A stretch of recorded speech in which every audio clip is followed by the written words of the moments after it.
Hello students, welcome back to IGNOU study at home.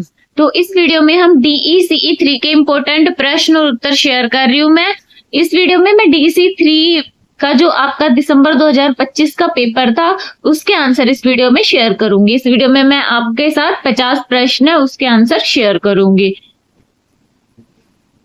इसमें पहला प्रश्न है, टैगोर का प्री स्कूल पाठ्यक्रम निम्नलिखित में से किस पर जोर नहीं देता था। इस चीज का आपको ध्यान रखना है कि ये पूछा गया किस पर जोर देता, नहीं पूछा गया था किस पर जोर नहीं देता था, ये पूछा गया है। तो इसमें गतिविधि क्रिया केंद्रीय अधिगम मतलब गतिविधि यानी बच्चों के साथ के खेल क्रियाएं करवाई जाती थी, करवाया जाता था। पर्यावरण के माध्यम से सिखाया जाता है, रचनात्मक आत्म अभिव्यक्ति होती है।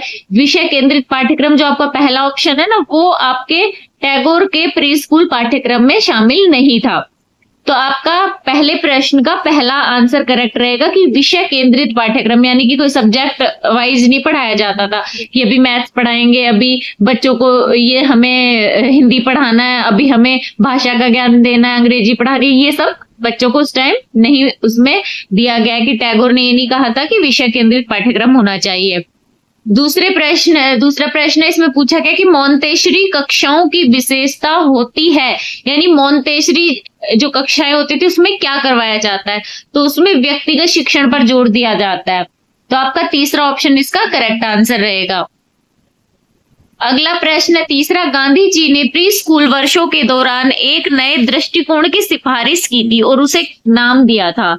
तो जो गांधी जी ने नया दृष्टिकोण बताया था ना, उसका नाम था नई तालीम बनाने उसका नाम दिया था और कहा था कि ये उन्होंने बताया था प्री स्कूल के दौरान होनी चाहिए। प्रश्न संख्या 4 में है कि चित्र संचार उपकरण के रूप में अमूर्त अवधारणाओं को अधिक क्या बनाते हैं। तो ऑप्शन रहेगा आपका पहले में लिखा है कि भ्रमित करने वाला। तो ऐसा थोड़ी होता है, चित्र से तो हमें चीजें और स्पष्ट रूप से समझ आती हैं। तो इसका दूसरा ऑप्शन करेक्ट रहेगा कि ठोस या स्पष्ट बनाते हैं अमूर्त अवधारणाओं को। अगला प्रश्न है पांचवा, विशेष शिक्षा का अर्थ है। विशेष शिक्षा किसे कहा जाता है। तो विशेष शिक्षा आपका दूसरा ऑप्शन करेक्ट रहेगा कि विशेष रूप से तैयार किया गया शिक्षण जो विकलांग बच्चों की विशिष्ट आवश्यकताओं को पूरा करता है वही विशिष्ट शिक्षा कहलाता है, विशेष शिक्षा कहलाता है। आपका ये प्रश्न उल्टा करके भी पूछ सकते हैं कि विशेष रूप से तैयार किया गया शिक्षण जो विकलांग बच्चों की विशिष्ट आवश्यकता को पूरा करता है वो कहलाता है करके, और फिर आपके ऑप्शन दिए जाएंगे और उसमें पूछ सकते हैं कि विशेष शिक्षा एक ऑप्शन रहेगा, तो आपका वो करेक्ट आंसर रहेगा। तो पांचवे का आंसर 2 करेक्ट है ऑप्शन। छठा प्रश्न, भारतीय संविधान विकलांग व्यक्तियों को क्या गारंटी देता है। अब ये नौकरियों की गारंटी तो देता नहीं है, तो इसमें आएगा आपका दूसरा ऑप्शन कि समाज के अन्य सदस्यों के समान अधिकार। आपने देखा होगा ना कि हमारे समाज में जो भी समाज के लोग हैं उनको जो अधिकार दिए गए तो विकलांगों को भी समान अधिकार दिए गए। ऐसा नहीं है कि उनको कोई अधिकार कम या ज्यादा दिया गया है। अगला प्रश्न है 7वां, प्रमस्तिष्क घात यानी सेरेब्रल पल्सी का मुख्य लक्षण है। तो इसका मुख्य लक्षण होता है स्थूल और सूक्ष्म जो आपकी क्रियात्मक गतिविधियां होती है उसमें समन्वय की कमी होती है। आपने वो DECE 1 में पढ़ा था ना, स्थूल क्रियात्मक विकास और सूक्ष्म क्रियात्मक विकास, तो वो गतिविधियां ये ढंग से नहीं कर पाते हैं प्रमस्तिष्क घात वाले बच्चे। ऑप्शन 2 प्रश्न संख्या 7 का करेक्ट आंसर है। 8वां प्रश्न है, विकलांग या अपंग बच्चे के माता पिता दूसरों के लिए अच्छे काम करते हैं यह आशा करते हुए कि उनका बच्चा ठीक हो जाएगा, यह उनका कौन सा मनोभाव दर्शाता है। तो ये उनका मनोभाव दर्शाता है लेन देन का नजरिया। वो क्या सोचते हैं कि हम दूसरों के लिए अच्छा करेंगे ना, तो क्या पता बदले में भगवान हमारी सुन ले, हमारे बच्चे पे भी रहम खाए, या कोई ऐसा इलाज मिल जाए हमें भी कोई, मतलब वो क्या एक होप में जीते हैं और उन्हें लगता है हम ये करेंगे दूसरों के लिए तो हो सकता है हमारे बच्चे पे भी ये चीज रिटर्न आए, हमारे बच्चे का भी अच्छा हो। तो लेन देन का नजरिया वो लोग रखते हैं। तो ऑप्शन 4 प्रश्न संख्या 8 का करेक्ट आंसर है। अगले प्रश्न में पूछा गया है, वह व्यवहार जो दर्शाता है कि माता पिता ने अपने बच्चे की विकलांगता को स्वीकार करना शुरू कर दिया है। यानी कि विकलांग बच्चा होता है ना, उसके माता पिता किस तरह का व्यवहार करते हैं कि हम ये मान जाएं, हमें ये लगे कि वो मानते हैं कि हाँ भाई हमारा बच्चा विकलांग है, वो मान चुके हैं। तो उसका ऑप्शन क्या रहेगा? पहला ऑप्शन में जैसे लिखा गया है कि माता पिता एक डॉक्टर से दूसरे डॉक्टर के पास भागते हैं। अभी देखिए किसी चीज का इलाज अगर है तो एक डॉक्टर भी उसी चीज का इलाज बता ही देगा, तो दूसरे डॉक्टर के पास फिर तीसरे डॉक्टर के पास जाने से थोड़ी ना समस्या का समाधान होता है। दूसरा ऑप्शन है कि माता पिता बच्चे की सीमाओं कमियों पर सहजता से चर्चा कर सकते हैं। तो ये ऑप्शन करेक्ट रहेगा कि वो शर्माते भी नहीं है, झिझकते भी नहीं है, और ये भी नहीं सोचते कि मतलब जगह जगह जाएंगे तो इसका इलाज मिल जाएगा। वो सहजता से स्वीकार कर लेते हैं और आपस में बातचीत भी करते हैं। तो दूसरा ऑप्शन प्रश्न संख्या 9 का करेक्ट आंसर है। 10वें प्रश्न में पूछा है, जब विकलांग या अपंग बच्चे के माता पिता शिक्षिका के प्रति शत्रुतापूर्ण रवैया अपनाते हैं तो इसका मुख्य कारण क्या होता है? तो अब माता पिता की एक होता है ना पर्सनल दुश्मनी तो है नहीं शिक्षिका से, जो गुस्सा दर्शा रहे हैं, शत्रुता पूर्ण व्यवहार कर रहे हैं। इसका एक रीजन होता है कि माता पिता अपने बच्चे के लिए चिंतित होते हैं और स्थिति में, और इस स्थिति से क्या वो निपट नहीं पाते, उनको समझ नहीं आता कि हम क्या करें, हमारे बच्चे को ये समस्या है तो हम कैसे इसको टैकल करें। तो दूसरा ऑप्शन करेक्ट रहेगा कि माता पिता अपने बच्चे के बारे में चिंतित होते हैं और स्थिति से निपट नहीं पा रहे होते, तो इसलिए वो क्या शिक्षिका के साथ वो गुस्से में चिड़चिड़े, खुद चिड़चिड़े रहते हैं। तो दूसरों के साथ क्या मतलब होता है ना कि कैसे नॉर्मल सा व्यवहार करेंगे। तो दूसरा ऑप्शन करेक्ट रहेगा प्रश्न संख्या 10 का। 11वें प्रश्न में पूछा गया, मोबाइल क्रैच में मोबाइल शब्द का अर्थ होता है, मोबाइल का अर्थ होता है एक जगह से दूसरी जगह पे। तो पहला ऑप्शन इसका करेक्ट रहेगा, ऐसे केंद्र जो प्रवासी निर्माण श्रमिकों के साथ स्थानांतरित होते रहते हैं।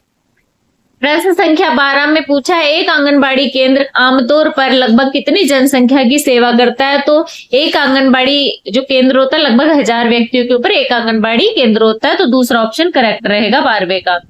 13वां प्रश्न है, ICDS कार्यक्रम की प्रभावशीलता को कम करने में प्रमुख चुनौती है।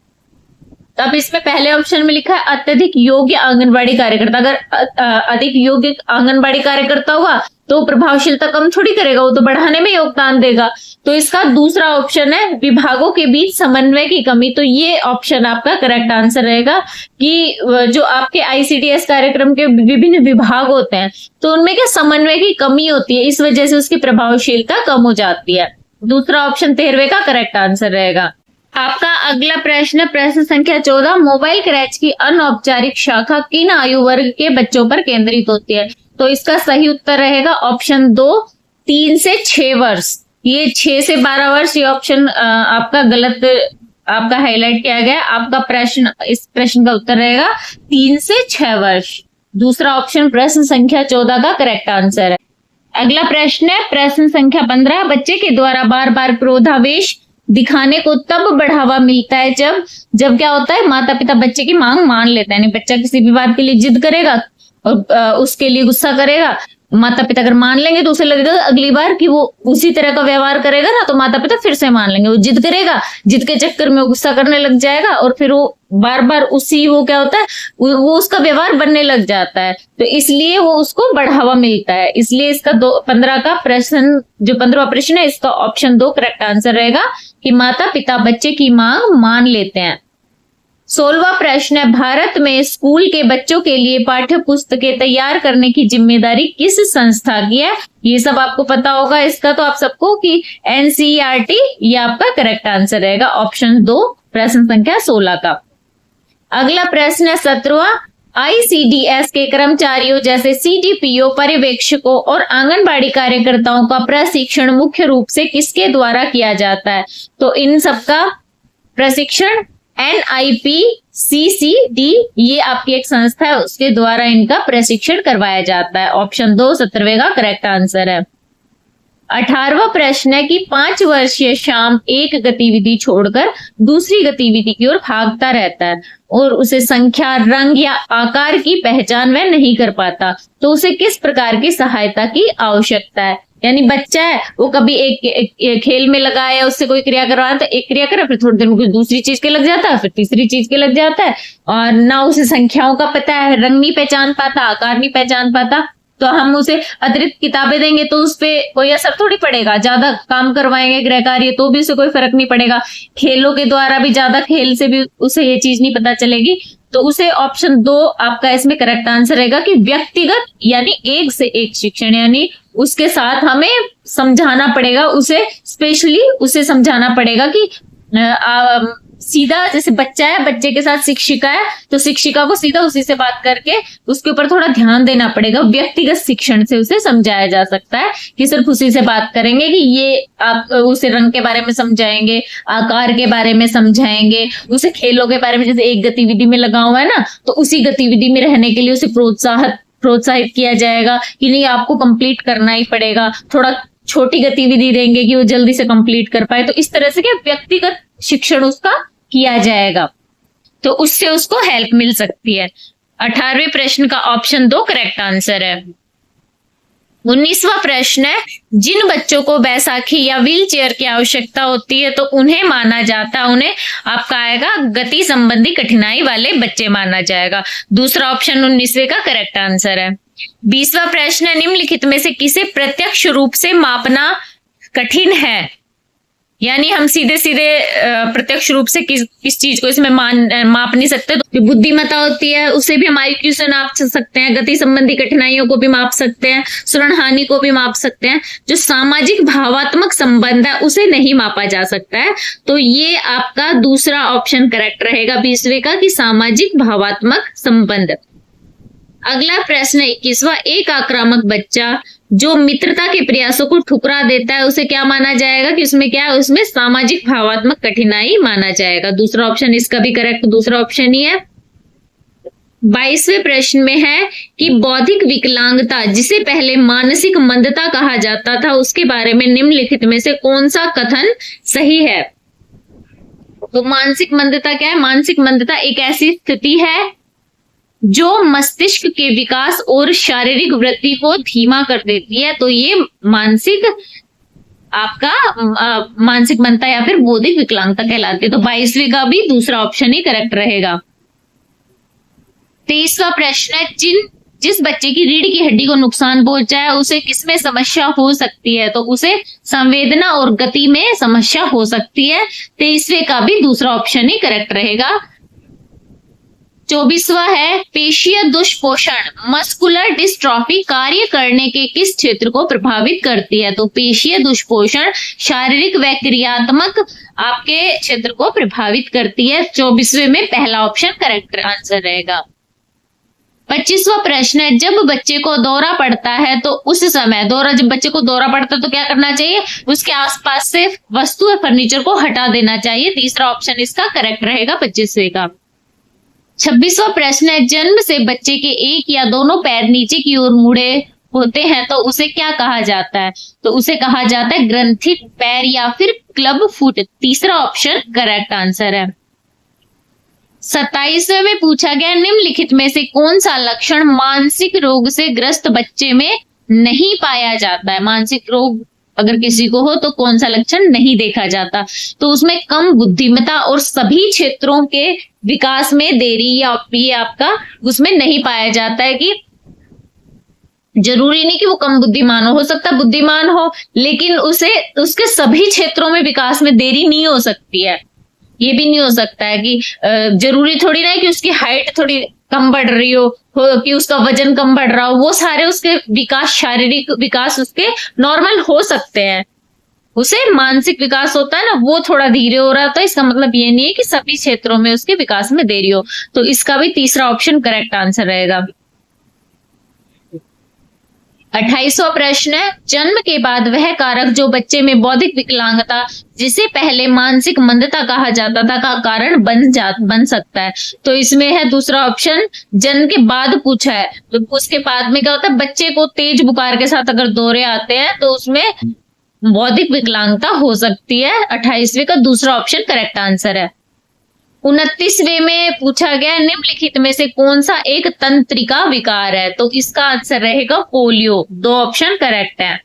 तीसरे प्रश्न में पूछा है किस शैक्षिक विचारक ने छोटे बच्चों को आध्यात्मिक और धार्मिक या सांसारिक कहानियां सुनाने के विचार का समर्थन किया था। तो इसमें आपका आंसर आएगा ऑप्शन 2 कॉमेनियस। अगले प्रश्न में पूछा है 20 से 40 डेसिबल की श्रवण क्षति को किस स्तर की क्षति कहा जाता है। तो उसे कहा जाता है हल्की या अल्प श्रवण क्षति। आपके पहला ऑप्शन करेक्ट रहेगा 31वें में। 32वां प्रश्न है भाषा अर्जन पूर्व व भाषा अर्जन पश्चात हुआ बहरापन या बधिरता किसके ऊपर निर्भर करता है। तो ये आपका भाषा अर्जन से पूर्व और उसके पश्चात जो बहरापन होता है ना, वो बहरेपन की शुरुआत की आयु पर निर्भर करता है। पहला ऑप्शन 32वें का सही उत्तर है।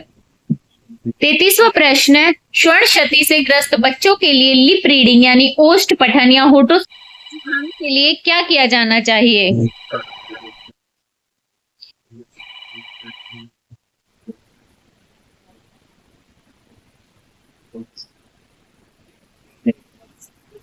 अगला प्रश्न है 32वां, जिसमें पूछा गया है कि भाषा अर्जन पूर्व और भाषा अर्जन के पश्चात हुआ बहरापन या बधिरता किस पर निर्भर करता है।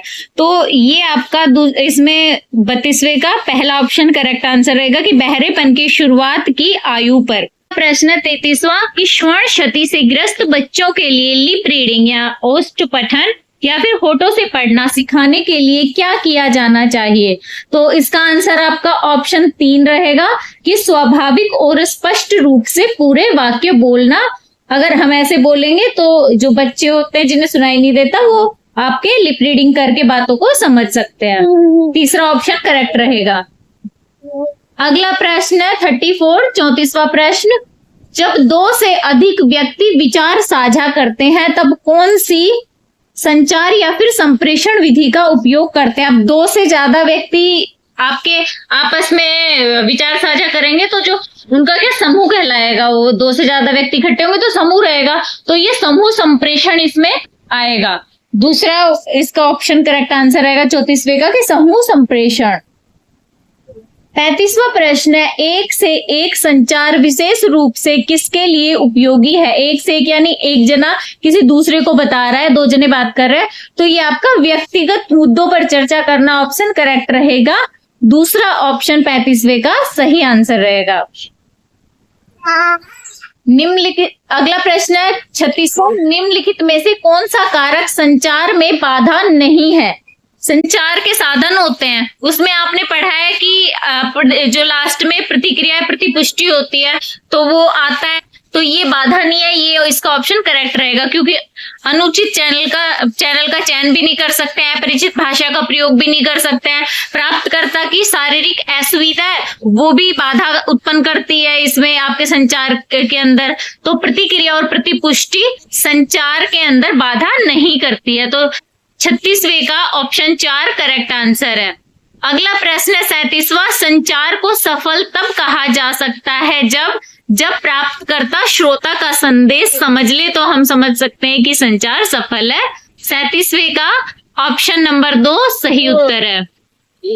38वां प्रश्न है केस अध्ययन या फिर स्टडी के रूप में संचार की विधि लोगों को मुख्य रूप से किसमें मदद करती है। तो ये आपका पहला ऑप्शन करेक्ट रहेगा, दूसरों के वास्तविक अनुभवों से सीखना। अगला प्रश्न 39वां, व्यवहार मूलक संदेश का एक उदाहरण है, यानी हमें अपने क्या व्यवहार में सुधार करते हैं, व्यवहार से संबंधित कौन सा इसमें एक संदेश हो सकता है। तो वो है खाने से पहले अपने हाथ धोएं। ये हम एक व्यवहार मूलक संदेश किसी को दे सकते हैं। तो 39वें में ऑप्शन 3 सही उत्तर आएगा आपका। प्रश्न संख्या 40 में पूछा है व्याख्यान को अधिक प्रभावी बनाने के लिए आपको चाहिए। तो व्याख्यान को अधिक प्रभावी बनाने के लिए हमें क्या व्याख्यान के बीच बीच में प्रश्न पूछने चाहिए। ऑप्शन 3 इसका करेक्ट आंसर रहेगा 40वें का। 41वें में पूछा है सामूहिक विचार विमर्श के लिए आदर्श समूह आकार होता है। तो सामूहिक विचार विमर्श अगर करना हो तो कम से कम कितने लोग होने चाहिए। तो 5 से 10 लोग जो होते हैं तो वो आदर्श एक समूह होता है विचार विमर्श के लिए। तो ऑप्शन 2 करेक्ट आंसर रहेगा 5 से 10 लोग। 42वां प्रश्न है प्रदर्शन अपना प्रभाव खो देता है। प्रदर्शन कब अपना प्रभाव खो देता है? अगर उसके बाद अभ्यास नहीं कराया जाता तो प्रदर्शन अपना प्रभाव खो देता है। ऑप्शन 1 42वें का सही उत्तर है। 43वां प्रश्न है कि भूमिका निर्वाह के बाद चर्चा के दौरान प्रेषक या संवादकर्ता को चाहिए कि वह क्या करे। तो भूमिका निर्वाह के बाद प्रेषक क्या करना चाहिए, प्रेषक कि वो विचारों को संवेदनशीलता से स्पष्ट करे और फिर उसके बाद उसका सारांश प्रस्तुत करे। पहला ऑप्शन 43वें का करेक्ट आंसर है। 44वां प्रश्न है एक केस स्टडी या अध्ययन ऐसी होनी चाहिए कि एक केस स्टडी कैसी होनी चाहिए, वो संक्षिप्त यानी छोटी रहे, तथ्यों पर आधारित और श्रोता की संस्कृति के समान होनी चाहिए। तो ये आपका ऑप्शन 1 पहला इसका 44वें का ऑप्शन पहला इसका करेक्ट आंसर है। अगला प्रश्न है 45वां, एक अच्छे संचारक या प्रेषक को सबसे पहले क्या करना चाहिए। तो सबसे पहले एक अच्छे प्रेषक को अपने स्वयं के पक्षपात को पहचानना होता है। ऑप्शन 2 45वें का सही उत्तर है। 46वां प्रश्न है सामूहिक कार्य उपयोगी है। तो सामूहिक कार्य क्यों उपयोगी है, क्योंकि ये क्या करता है, साझेदारी और संगठित कार्यों को प्रोत्साहित करता है। ऑप्शन 2 46वें का सही उत्तर होगा। अगला प्रश्न है 47वां, सामुदायिक अभियान में सबसे महत्वपूर्ण विशेषता यह होती है कि